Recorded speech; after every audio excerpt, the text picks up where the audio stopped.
Ba, agian zuk ez dezu goratu, ze, bueno, zu gaian jaio ere zinean ez,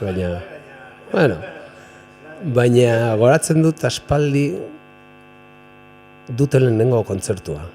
Irunen izan zen taberna batian, eta flipatu egin genula. Eta gu ja genbilen hor musika munduan, eta horrela pixka sartuta ja pixka jotzen, baina hortik aurre izan zen olako gauz, ezberdin bat. Eta gero jadinekin beste musiketara ere ohitu gera, eta bukatu egu egiten, olako, akustika, gauz akustikoak eta zigarbox egin.